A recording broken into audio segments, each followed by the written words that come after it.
Bismillahirrahmanirrahim. Assalamualaikum warahmatullahi wabarakatuh. Waalaikumsalam warahmatullahi wabarakatuh.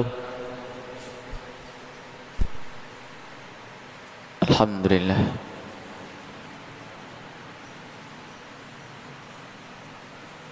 Al-Karimil Mun'im.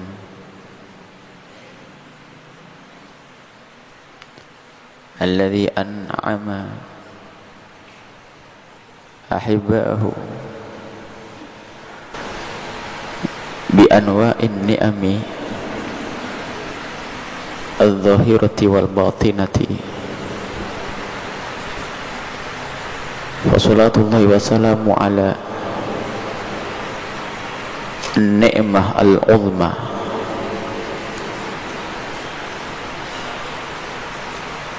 habibina wa syafi'ina wa maulana sayyidina Muhammad Allahumma salli wa sallim alaih wa ala alihi al-mutahharina wa ashabihi tayyibina wa tabi'ina lahum bi ihsanin ila yaumiddin. Allahumma ya Rabbana warzuqna mahabbata habibika sayyidina Muhammad. Allahumma ya Rabbana warzuqna husna mutaba'ati habibika sayyidina Muhammad. Allahumma habbib ilayna ma ahabbahu habibuka sayyidina Muhammad. Allahumma ya Rabbana hsyurna yawmal qiyamati ma'a zumrati habibika sayyidina Muhammad. Allahumma ya Rabbana inna na'udzubika min ilmin la yanfa'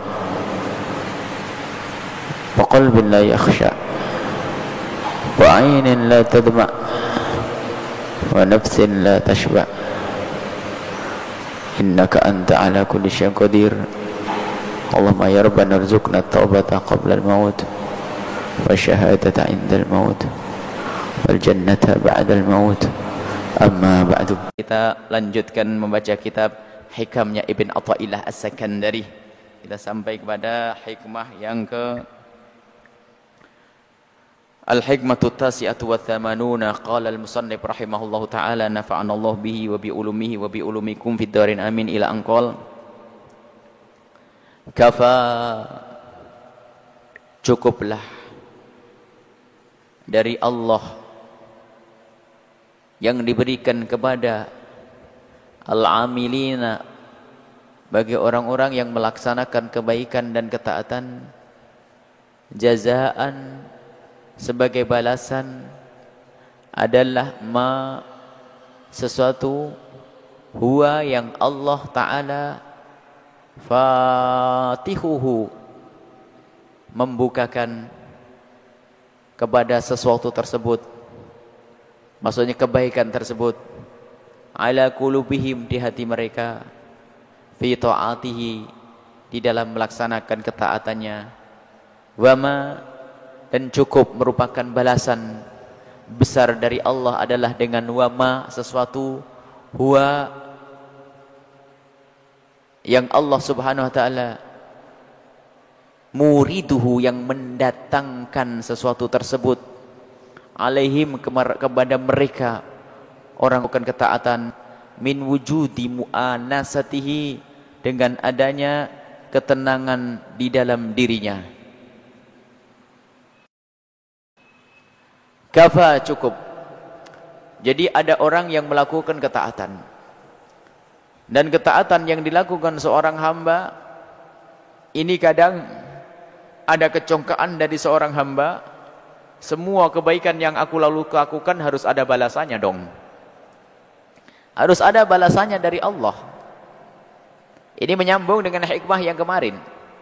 Sehingga seolah-olah transaksi kita itu dengan Allah seperti kita dengan bos. Saya bekerja pagi hingga sore, mana gajiku? Sementara dengan Allah kita tidak seperti itu.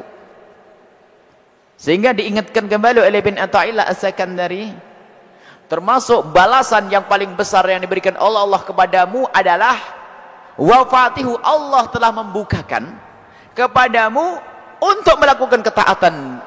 Allah memberikan kepadamu kesempatan untuk melakukan ketaatan. Itu adalah satu kebaikan yang luar biasa yang diberikan oleh Allah kepadamu. Nikmat itu. Wa huwa muridu, Allah telah mendatangkan kepadamu sesuatu yang menjadikan kamu tenang, hatimu tenang, jiwamu tenang. Itu adalah pemberian dari Allah. Apa yang kurang dari ini semuanya? Jadi di saat seseorang dibuka hatinya oleh Allah sehingga melakukan ketaatan, maka itu adalah nikmat dari Allah Subhanahu wa taala. Dan setelah orang itu mendapatkan nikmat dari Allah, setelah seseorang mendapatkan nikmat dari Allah, maka dengan nikmat itu dia melakukan ketaatan. Apakah pantas setelah itu seorang hamba melakukan, ya Allah, mana gajiku karena engkau telah memberikan nikmat kepadaku? Coba nyambung atau tidak kira-kira ini pertanyaannya? Orang kayak begini orang sakit, ya Allah, engkau telah memberikan nikmat kepadaku, maka berikan sekarang gajiku ya Allah. Inilah yang diingatkan oleh Imam Ibn Athaillah Sakandari.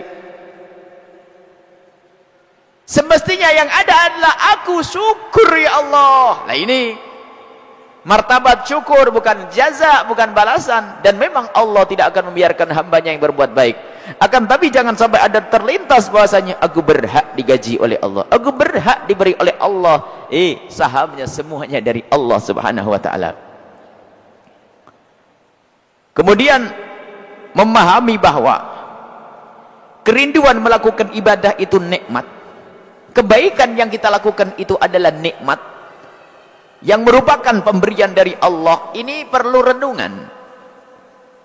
Tentunya bagi orang yang bisa melakukan sholat khusyuk dan menikmati sholat, itu yang bisa merasakan.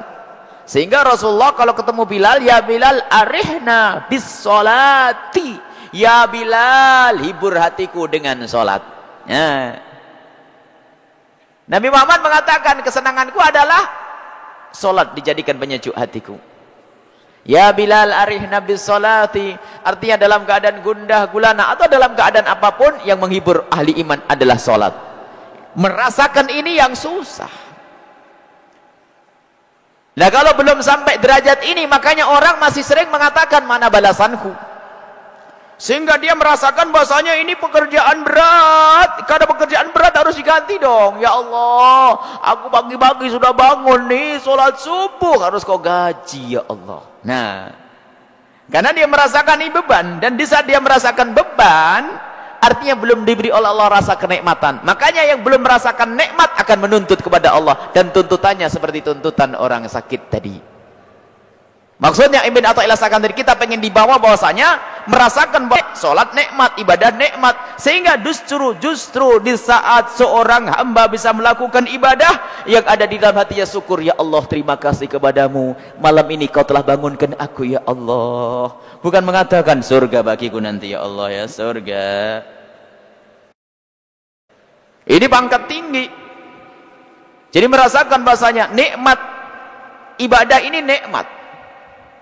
Sekarang Masya Allah, kalau arih Nabi sholat, ya Allah hibur hatiku dengan sholat, tenangkan Bilal hibur hatiku dengan sholat. Masya Allah luar biasa. Sehingga beda memang. Kalau ada orang mendengar waktu sholat, kita perlu dicek hati kita ini. Kalau kita lagi kerja mendengar suara adzan Allahu Akbar, Allahu Akbar, jujur siapa di antara kita di saat mendengar adzan lalu mengucapkan kalimat Alhamdulillah ketemu zuhur lagi? Atau kita ngomong, ya Allah cepat banget, baru belum ngapa-ngapain sudah zuhur. Yang mana yang banyak ini? Lah kalau yang banyak yang kedua ini belum senang dengan sholat. Ini loh, makanya belum merasakan nikmat. Karena belum merasakan nikmat, maka akan muncul tuntutan, mana gajiku ya Allah. Imam Ibn Athaillah ingin menyadarkan kita bahasanya, di saat orang bisa merasakan kenikmatan ibadah, itu adalah puncak pemberian dari Allah. Luar biasa. Jadi syukur, bisa bangun malam syukur, bisa ini syukur. Sehingga para kekasih Allah itu di saat bisa ibadah, di pagi harinya disyukuri dengan sedekah. Di saat dia bersedekah di siang hari, malam harinya harus aku tingkatkan ibadah. Jadi nggak ada ujungnya, ibadah. Karena merasakan, aku bisa sholat 2 rakaat karena Allah yang menggerakkan Allah yang membangunkanku, maka di pagi harinya Masya Allah berbahagia, dia bersedekah, membantu orang lain karena mensyukuri nikmat tersebut. Nah ini memahami bahwa di saat seseorang bisa melakukan ibadah itu sebagai kenikmatan, ini perlu proses, perlu waktu. Sehingga banyak pekerjaan sholat, ayo cepat sholat biar segera beres urusan kita, begitu ya, biar cepat. Jadi memang berikan kayak ini kerjaan beres. Memang sisi lain kita lepas dari tanggungan, iya. Akan tapi kadang hanya orang pengen keluar dari sebuah pekerjaan. Sementara para kekasih Allah kalau di dalam sholat dia seolah-olah tidak mau keluar sholat. Di saat dia keluar dari sholat pengen masuk ke sholat lagi, karena dia merasakan lezatnya munajat kepada Allah. Dan memang ini bahasa berat ya. Jadi yang sampai kepada Allah sampai, yang belum sampai belum sampai, yang mengaku-ngaku juga dusta. Kita semuanya sama-sama belajar. Mungkin kita kelas tadi itu memang saat ini kelas, kalau dengar suara adzan kok cepet banget, ya itu saja. Lalu kita sadari, kalau sudah kita sadar ini insya Allah selamat. Nggak usah Allah kita, alhamdulillah saya ini kalau sudah dengar adzan nikmat luar biasa. Sudahlah, Allah tahu di hati kita. Masalah ini tidak usah ceritakan kepada orang lain, gembira dan tidak gembira. Dan memang ada seseorang subhanallah, bukan ustadz, bukan apa, kadang terharu. Kita pun masih kalah dengan orang-orang semacam itu. Pernah kita berperangan dengan orang bawa mobil. Bawa mobilnya mendengar suara adzan, bingungnya, Buya, kita sholat di mana? Padahal di perjalanan, kita bisa menunda, jamak takhir pun boleh, kan begitu. Tapi ini kerinduannya, Buya, kita sholat di mana? Kan jamnya di satu, Allahu Akbar, sambil nyobain, sholat di mana? Sholat di mana? Ya Allah, itu loh iman. Kalau ustadz sama santrinya, ntar dulu gampang, waktu masih luas. Merasa dekat kepada Allah jadi kurang ajar. Ini musibah ini. Nah ini. Jadi ini perlu, jadi semuanya kita belajar. Bukan berarti yang ngomong sudah sampai, justru kami membaca ini karena kami ingin belajar. Karena barangkali yang di tempat ini sudah nyampe kepada Allah, lalu terlintas di hatian, doakan kami besok saya nyampe juga kepada Allah Subhanahu wa ta'ala. Ini adalah hikmah yang luar biasa besar dari Ibn Athaillah Sakandari. Dilanjutkan ya, wa ma huwa muridu alaihi min wujudi mu'anasatihi.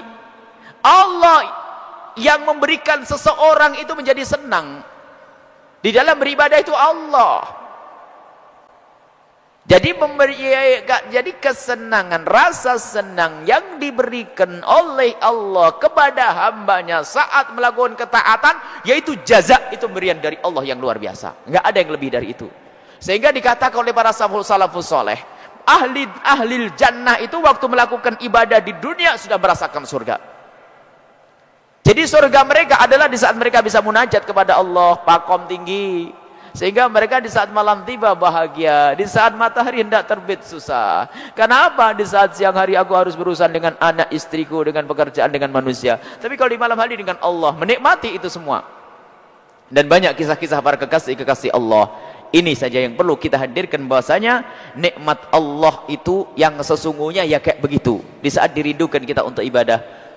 Sehingga kita perlu banyak mensyukuri, bukan saja kita di saat mendapatkan rezeki. Dan memang betul, yang paling banyak orang bersyukur itu karena diberi nikmat zahir.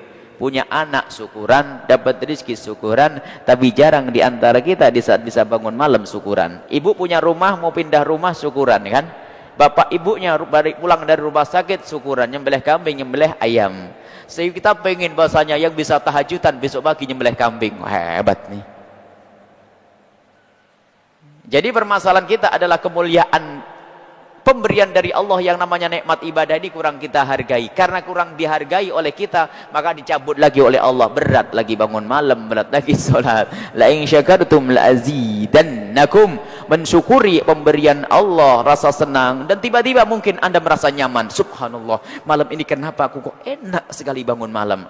Langsung saja 100.000 fakir miskin ini. Luar biasa, lihat besok enak lagi. Jadi syukuri itu nikmat.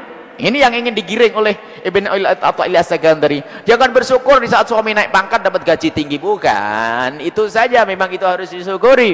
Akan tapi kita perlu mencari hamba-hamba Allah yang di saat bisa beribadah, bisa bersyukur. Dan kalau ada seorang hamba bisa beribadah, bisa bersyukur, sudah tidak pikir lagi balasannya apa ya Allah. Karena dia bisa beribadah itu sendiri dirasakan sebagai nikmat besar, kemuliaan dari Allah Subhanahu wa ta'ala.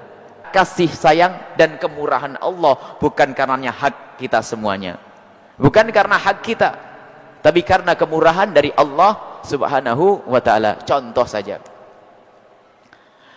ini, tapi contoh Allah itu kita membuat contoh hanya mendekatkan. Ada satu orang yang hidupnya susah, duit kurang, ini sebagainya, akhirnya ketemu seorang raja atau seorang, ya pokoknya orang kaya, sehingga oleh orang kaya ini dicukupi. Sudahlah, kamu aku beri ini semuanya.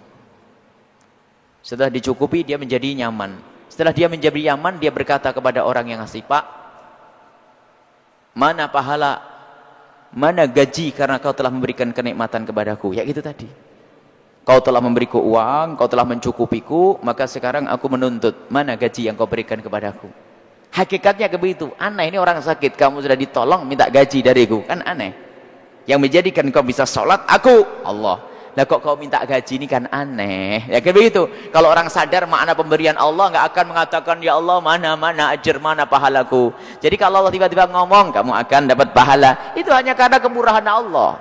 Tidak ada hak bagi kita. Kita hanya bersyukur saja kepada Allah Subhanahu wa ta'ala. Inilah peningkatan-peningkatan yang diajarkan oleh Imam Ibn Athaillah As-Sakandari rahimallahu ta'ala. Semoga kita benar-benar menjadi hamba yang bisa merasakan bahwa kemudahan di dalam melakukan ketaatan dan kebaikan adalah nikmat, sehingga karena itu kita merasakan nikmat maka enggak putus-putus. Sebab sesuatu yang merasakan sesuatu itu sebagai nikmat akan senang ia untuk mendapatkannya. Ya, kalau orang pengen dapat nikmat, kalau ngerasa itu nikmat, lihat, dia tidak akan putus ingin mengulang.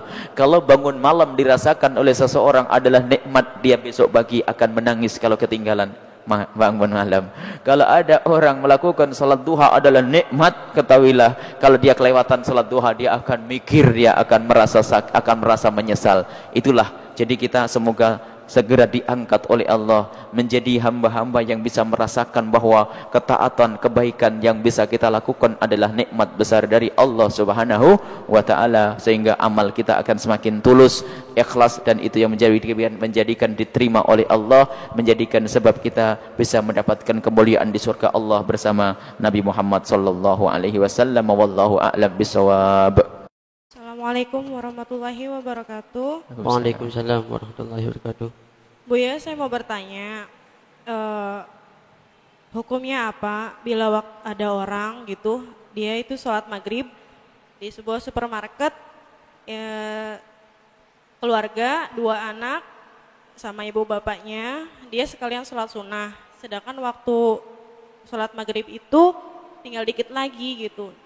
Kita nih yang belum sholatnya itu nggak kebagian waktu, kita juga sempat emosi juga gitu, tapi gimana sih keluarga itunya udah melaksanakan sholat sunnah gitu. Nah hukumnya apa? Terus yang lebih didahului itu sholat maghrib yang wajibnya apa? Sholat sunnah yang setelah mereka kerjakan, itu aja. Assalamualaikum warahmatullahi wabarakatuh. Waalaikumsalam warahmatullahi wabarakatuh. Bismillahirrahmanirrahim. Dan kami persilakan kepada Ubiyahnya untuk menjawab pertanyaan. Yang pertama masalah cek. Cek itu adalah sebuah kertas yang menunjukkan akan nilai uang. Hakikat cek nggak ada harganya. Kalau tidak ditulis sama tanda tangan yang punya, nggak ada artinya. Sehingga yang ada nilainya adalah yang ditunjukkan oleh angka di dalam cek, yaitu nilai uang. Ada sebagian orang kan, saya hanya jual cek saja. Jadi cek saya tulisannya 10 juta. Saya jual dengan cepat 9.500.000. Ya kan saya jual kertas. Bohong. Kertasnya ada nilainya. Hah? Kertasnya kalau kosong nggak ada angkanya, nggak bakal diterima. Nggak ada tanggalnya, nggak ada tanda tangan saya yang punya, nggak ada. Jadi cek itu nilainya kayak uang. Dan ini juga jatuh riba. Biasanya adalah ceknya cair bulan depan. Saya butuh duit hari ini. Maka siapa yang bisa membeli cek sana, nilainya 10 juta, beli 9.500.000, ya. Berarti saya menjual nilai 10 juta dengan 9.500.000, dan itu hakikat riba. Jadi kalau jual beli uang, nilai seperti itu harus sama, nggak boleh lebih. Harus sama, 10 juta ya 10 juta. Lebih dari itu, ini kesempatan bagi yang kuat untuk makan yang lemah. Sehingga kadang Bisa terjadi, ini sempat ada sebuah cerita. Jadi kalau bos gede, sebuah perusahaan apa? Sudah perusahaan apa saja lah, pokoknya gede. Karena perusahaan ini adalah kalau nyebut satu contoh nanti gak enak, ada yang ke bawah. Karena perusahaan saya saja sudah, biar. Saya punya perusahaan besar, kemudian karena perusahaan ini permintaannya banyak, maka saya itu perlu meminta bantuan kepada masyarakat. Jadi warga masyarakat untuk membuat sebuah usaha yang sama dengan saya. Jadi nanti disetorkan ke saya untuk saya bisa memenuhi permintaan pasar. Tapi ini orang-orang ini nggak punya duit, ya. Karena nggak punya duit, saya modali atau sudah nanti saya beli. Kalau sudah saya beli, cuman alasan saya beli pakai cek saja. Ya, 10 juta, saya beli cek 10 juta, baik. Cairnya bulan depan. Cuman saya sudah tahu ada aturan. Nanti kalau pengen cepat beli aja ke sini, ya, beli ya, jual lagi ceknya. Subhanallah ini. Akhirnya saya itu menjual cek kepada orang yang saya minta tolong. Sudah begitu ceknya nanti saya beli lagi dengan lebih murah. Ini orang paling jahat nih, kayaknya menolong ya. Nolong, padahal nyekek 2 kali ini. Kalau memang saya mau nolong, selesai langsung cair duitnya saja, kenapa sih? Ini adalah mencekek, lihat. Pertama apa? Duit saya pinjamkan dalam bentuk cek, saya berikan dalam bentuk cek, bulan depan cairnya. Setelah itu saya beli dengan harga kurang.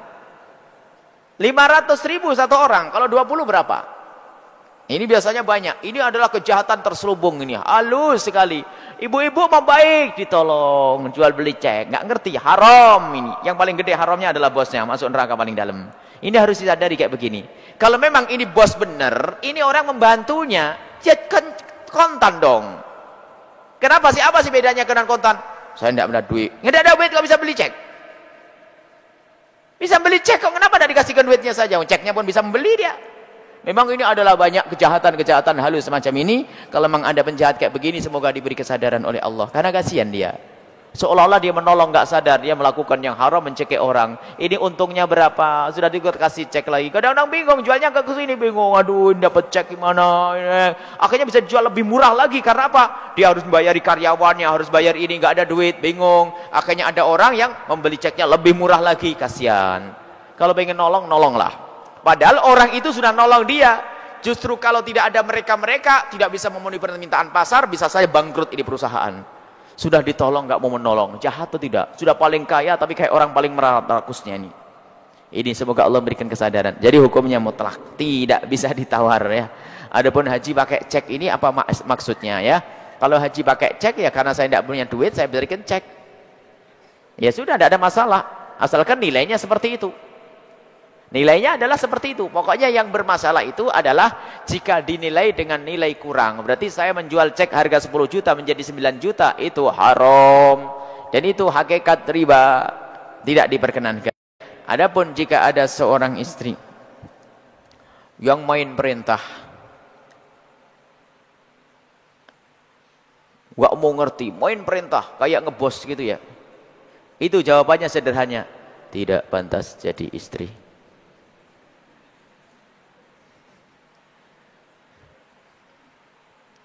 Atau suaminya nggak pantas jadi suami. Mungkin. Nah, solusinya bagaimana jika memang ada kejadian kayak begini? Perlu pendidikan. Karena hidup suami istri tidak ada yang main perintah. Semuanya pun adalah saling tolong menolong. Nggak ada. Kalau sudah ada, bukan saja istri, suami saja kalau sudah main perintah kepada istri sudah nggak benar kok. Memangnya kita menikahi seorang perempuan untuk jadi budak di rumah kita? Enggak ada. Aturan Islam enggak ada. Semuanya mengerjakan pekerjaan masing-masing untuk membantu seorang istri di rumah mengerjakan pekerjaan suaminya, yaitu untuk merawat anak, suami cari nafkah. Enggak ada saling memperbudak. Dan ini permasalahan dalam hidup enggak ada. Tidak ada wanita dijajah laki-laki. Ini sejak dulu wanita dijajah laki-laki, dijajah pria wanita sejak dulu enggak ada itu. Sejak dulu dijajah wanita. Jadi ini adalah nggak ada. Jadi wanita adalah mitra. Jadi ini jangan sampai dibalik. Karena pertanyaan ini adalah memang janggal ya. Tidak boleh ada. Padahal laki-laki main perintah pun juga tidak boleh. Jadi jangan sampai pertanyaannya apa? Jangan sampai kasusnya tidak seimbang. Kalau kita jawab satu seolah-olah pria boleh main perintah. Memang kan ada perintah dari Rasulullah, perempuan yang paling baik idza amaraha ata'athu. Kalau diperintah patuh, bukan berarti harus kita perintah melulu, tidak. Memerintah kepada kebaikan itu bukan saja suami kepada istri, istri nyuruh suami, abang begini loh bang. Memerintah kebaikan itu bukan perintahnya sang istri, perintah Allah. Ini makna ya. Jadi bagaimana mengatasi itu semuanya? Tentunya perlu proses. Kalau ada istri yang semacam ini, kita lacak dari awal pernikahannya itu bagaimana. Kalau memang ada perubahan, kalau memang dari awalnya baik, kalau dari awalnya baik, tentu ada yang salah di dalam perjalanannya. Kalau dari awalnya tidak baik, pertanyaannya kenapa dinikahi? Ini pusing juga ya. Tapi anggap saja permulaannya baik. Lah ini memang harus ada sebab. Kita harus lacak kayak apa dulu. Sebab kalau sudah tahu dulu mah baik. Oh, bisa saja suaminya yang menjadi kan tidak baik. Suaminya ini suka bahasanya numpang, tidak tanggung jawab, diminta tolong nggak cepet, titip susu lupa, macam-macam. Lah ini bisa menjadikan seorang istri muka emosi. Kenapa? Istri itu tidak hidup dengan nyawanya sendiri. Ada bayi di rumahnya, yang ini. Jadi lihat perubahan ini harus lihat. Secara psikologi itu kayak apa? Jadi harus dipercermati dahulu, Denny. Biasanya diajak ngobrol gitu tuh, gimana dulunya. Kalau sudah perkembangan, dan kemudian paling enak begini. Sampaikan kepada orang yang punya masalah itu, yang bertanya, itu kan menyampaikan pertanyaannya orang. Kalau ada orang yang semacam ini, ajari bahwasanya, jika ada ketidakbaikan di pasangan kita, jangan serta-merta kita mengatakan pasangan kita yang jelek. Ini mulai kita koreksi, bisa saja karena kita. Jadi dari kita dulu. Sehingga ada seorang istri suka tolak pinggang itu mungkin karena suaminya. Mohon maaf, istri itu sebetulnya sifatnya niru. Mohon maaf Bapak, kalau Bapak itu biasa melempar bantal kepada istri, besok dilempar. Sampai akhlak di dalam rumah tangga itu harus sudah. Mohon maaf, ini majelis yang mulia. Kalau seandainya suami tidak beradab dengan istri, mohon maaf, ini majelis yang mulia. Buang angin di depan istri, besok dibales. Karena memang mudah niru itu. Jadi saya enggak lihat. Suami itu di rumah harus memberi contoh yang baik. Itu niru begitu. Jadi di sini adalah suami jadi contoh yang baik. Jadi kalau ada suami kok kasar keras juga perlu koreksi. Sebab hakikatnya pernikahan itu untuk mencari keindahan. Kenapa di waktu bulan madu bisa mesra indah? Setelah itu madunya kok habis? Kenapa itu semua terjadi? Ini perlu ada sebab. Ya pernah kami buat contoh. Kalau ada seorang suami marah-marah, suka bentak, dulunya tidak suka bentak, tidak serta-merta suaminya terpengaruh sama orang lain. Bisa saja pernah saya contohkan, istrinya tuh bebel, kan bisa saja. Yang itu, Neng, tolong buatin kopi, lupa. Kedua lagi, lupa. Ketiga lagi, buatin kopi. Ma, besok saya mau ke kantor loh ya, pagi-pagi. Bajunya direndam, belum dicuci. Belum disetrika, kan pusing jadinya. Gimana kamu nih istri gombel lah. Akhirnya mulai keras ngomongnya. Padahal dulu manggilnya sayang, jangan lupa ya, sayangnya hilang. Ya, jadi mohon maaf. Jadi kalau ada perilaku yang negatif dari pasangan itu perlu kita koreksi dari kita sendiri. Ini semua bukan suami tidak istri. Jadi harus kita koreksi diri kita. Lah istri kayak begitu nih apa sebabnya? Kalau memang dasarnya adalah istri yang tidak baik, ya. Dasarnya ini perlu kita merubah, perjuangan merubah. Tentunya adalah untuk mengingatkan adalah bukan suami. Sebab kalau suami sudah dari awal, jadi jangankan ngingetkan, takut sudah sama istri. Mau ngingetkan nggak bakal jadi, minta tolong kepada orang lain ya. Orang lain untuk bisa menyambungkan bagaimana tidak pantas. Dikenalkan kepada agama Rasulullah, kepada Nabi Muhammad ini, kepada pendidikan dia. Jadi masukkan ke majelis yang mulia, komunitas yang mulia. Kemudian jadi begini, orang itu kalau merasa diadili itu akan dendam. Sehingga tapi kalau mereka itu adalah diajak komunikasi akan terbawa. Sehingga dalam bahasa komunikasi itu kalau ada orang itu dituduh, maka dia akan menolak, mengelak. Tapi kalau ditanya dia menjawab. Jadi kalau istri dibawa kepada seorang yang mengerti, dan jangan dikatakan, "Yai, ini istri saya begini loh." Oh, enggak, kartunya sudah senjatanya ganconya pemungkasnya, senjatanya sang guru sudah habis. Jadi bawa istri ke rumahnya guru, diam saja. Kalau pengen cerita sebelumnya, besok saya bawa ke sini, sehat ya Kiai, tolong saya punya istri begini. Kalau sudah datang ke rumahnya itu ya biar. Bahkan kadang-kadang tidak sedikit suami ngadu istri yang nggak benar, bawa istrimu ke sini, tapi diam aja, kamu jangan ngomong-ngomong. Kalau kamu sudah ngomong, dan sebelum saya negur dia, kamu tak marahi dulu, siap enggak? Iya, pokoknya begitu, ada keseimbangan. Jika ternyata suami jadi suami orang begini ya, nggak benar suami begini, dimarahi keras-keras, baru istri. Nah, nggak tersinggung. Kalau dari awal kamu jadi istri dulu, oh saya diadukan di sini, saya mau diadili, nggak mau lagi ke sini, habis tuh. Maka ketemulah orang bijak, nanti bakal bisa untuk menyelesaikan masalah. Jadi kalau pengen dibawa tanpa terasa, pengen bawa ke tempat yang mulia tanpa terasa, ini jadi dekat. Ini harus ada orang ketiga, tidak bisa. Orang yang kedua ini akan jadi musuh terus, berantem terus. Jadi perlu orang ketiga, dan orang ketiga pun menurut dia adalah orang yang bisa dipercaya, hakam. Makanya sebetulnya pernikahan yang dihimbau itu adalah pernikahan yang ada titik temu. Agama, guru, tokoh, ini perlu. Ini sebenarnya untuk mengantisipasi adanya perselisihan yang banyak.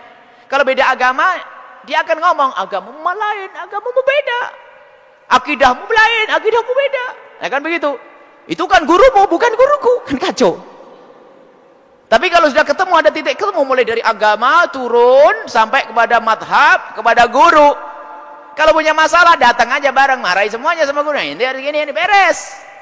Sehingga para ulama-ulama selalu pengen menjodohkan muridnya ini dengan muridnya. Kalau ada masalah mudah menyelesaikan. Kalau muridnya kawin dengan orang lain, misalnya, dianya punya masalah, didatangkan ke sini. Itu kan memang gurumu.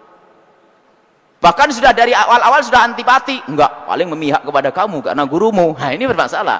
Ini adalah hal yang harus dicermati. Mulai dari pernikahan itu untuk memilih ini harus benar-benar. Sehingga untuk mencari hakam penengah itu nanti ketemu. Baik, jadi petunjuk yang bisa kami sampaikan adalah bawa ke tempat orang mulia atau datangkan orang yang mulia yang bisa bakal dipercaya, atau selama ini tolong dilihat. Istri itu kagum dengan siapa? Kiai siapa? Anda membuat pendekatan kepada kiai tanpa sepengetahuan dia, dan kiai itu dititip pesan, pergi pesan bahasa istriku begini, maka setelah itu dia akan menyampaikan pesan, ya itu saja. Jadi istrinya dengan cara halus, jadi datang kepada siapa? Orang yang dekat sama istri, itu saja. Yang dekat sama istri, yang baik sama istri, dititipi pesan, saya punya istri begitu. Biasanya kan benar, orang itu aneh, kamu yang dekat dengan dia kan, tolong ingatkan. Nah itu maksudnya, kamu dekat, kalau saya mah susah nyampaikan, kamu yang dekat tolong dengan cara yang halus. Itu sebetulnya strategi. Baik, wallahu a'lam bishawab. Kemudian masalah tahnik adalah sunnah Nabi Muhammad SAW yang banyak dilupakan oleh orang. Tahnik itu sebetulnya bukan makanannya saja, akan tapi tahnik itu adalah untuk mengambil barokahnya dari orang alim, berangkat dari Nabi Muhammad SAW. Jadi tahnik itu harus dimakan, hanya digigit sedikit lalu ditempelkan di bibirnya sang ayah. Kalau bayi kecil baru 2 hari makan korma 1 mati itu orang, ya nggak ada. Hanya ujung korma diisep sama sang ustadz, baru nanti dititipkan di sisanya kasihkan ibunya nanti, tidak apa-apa. Jadi itu tahnik, itu sunnah Nabi Muhammad. Kalau tidak korma, sesuatu yang manis atau sesuatu apa saja. Jadi intinya ini tahnik, hukumnya sunnah. Tahnik itu memasukkan sesuatu ke mulutnya bayi yang baru lahir, ya, dibawa kepada orang soleh, orang alim. Biasanya ada tamu orang alim, sudah tahnik. Dan mungkin harus, ya, masalah medis, ya, kesehatan, mungkin orang itu tidak punya penyakit-penyakit yang menular, ya. Biarpun kita yakin, ya, penyakit tidak bakal menular. Yang ini geredana tidak akan, ya, tidak akan menular, karena ini adalah pendidikan dari Rasulullah SAW. Jadi kalau masalah orang minum bareng dengan yang lainnya tidak akan menular diabetes. Ada orang paling menjaga, ada apa penyakit apa ya? Ya, TBC, ada hepatitis nular, kan begitu ya? Ya, ini menular dan sebagainya. Ada orang paling nggak mau dengan kelasnya orang lain. Komplikasi. Komplikasi. Ini sudah tidak bisa. Aku sudah minum pondok rebutan sana sini. Memang medis boleh kita percaya urusan medis dalam hal-hal tertentu, sebab Nabi Muhammad SAW tidak ada penyakit menular. Dan ini kalau saya yakin aman. Cuman kita tidak boleh nyari penyakit. Wah, ini penyakit ini saya tempelin, penyakit gatel, tidak nular. Ya, itu mencari. Jadi nggak akan menambahkan menjadi penyakit. apa itu tidak ada. Jadi insya Allah kalau itu sunnah Nabi SAW, tapi ya kurma, bukan kurma yang jatuh di tanah, tapi kurma yang steril, yang bersih, ada bungkusnya dan sebagainya. Kiai hanya menggigit sedikit, lalu ditempelkan di lidah sampai anak kecil kan lidahnya keluar, dia itu sudah ngerasain, barokahnya masuk sudah. Kemudian ada di sebuah tempat, sholat maghrib mau habis, sholat di supermarket. Ada sebuah keluarga sholat di supermarket, Anda ikut di situ. Lalu keluarga itu masih sholat sunat dan sebagainya ya. Lalu sampai Anda tidak kebagian sholat maghrib. Jawabannya yang pertama, ngapain maghrib ke supermarket? Nah, disuruh ibu saya, baik, karena disuruh ibunya maka dimaafkan. kemudian memang kalau Anda di tempat yang ramai ini perlu ilmu. Kalau Anda di tempat yang ramai ada ilmunya. Lakukan yang wajib saja, pikir orang lain. Semoga Anda bisa haji semuanya, amin. Ini ilmu memperhatikan orang lain penting itu. Jangan sampai umroh atau haji, apalagi nanti di Mina itu ada tempat wudhu yang terbatas. Lah yang wudhu orang was-was, wudhunya 4 kali batal lagi, mbak ini pusing ini sampai asarnya hilang ini bisa-bisa. Bahkan dalam keadaan tertentu, dalam keadaan orang pada butuh waktunya harus dibagi-bagi, tidak usah membasuh tangan dengan 3 kali, cukup sekali itu. Nah, jadi mempercepat. Sholat pun fardunya saja, sholat sunatnya nanti bisa dikodok kalau waktu senggang. Kasihan yang lain. Jika Anda tidak punya ilmu, sudah imamnya di supermarket panjang, Bismillahirrahmanirrahim.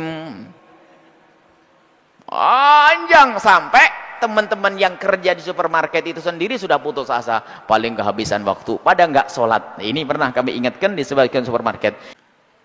Bagaimana cara mendapatkan suami yang berakhlak seperti Rasulullah? Sederhana sebetulnya. Cari suami yang berteman, bertempat dengan teman dan tempat yang di situ menghubungkan dengan Rasulullah. Ya, kalau suaminya ketemu di alun-alun lagi konser, ya tidak judulnya itu.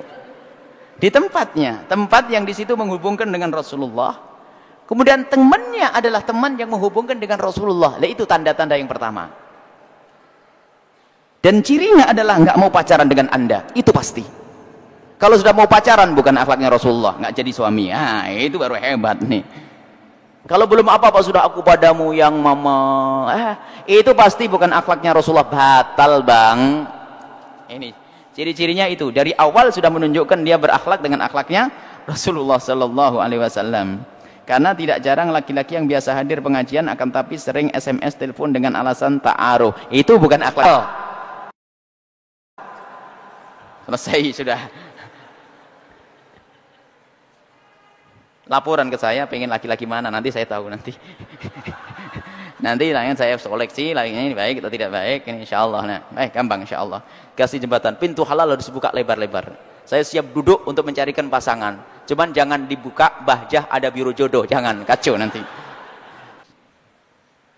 Bismillahirrahmanirrahim. Alhamdulillahirabbil alamin. Allahumma shalli ala sayyidina Muhammad wa ala sayyidina Muhammad. Allahumma arhamna wa la tu'adzibna wansurna wa la takhdhulna wa afina wa la tumridna wa akrimna wa la tuhinna wa athirna wa la tu'thir alaina innaka ala kulli syai'in qadir. Allahumma ya Allah, tampakkan kekasihmu Nabi Muhammad di hati kami. Tampakkan kekasihmu Nabi Muhammad di hati kami saat ini ya Allah.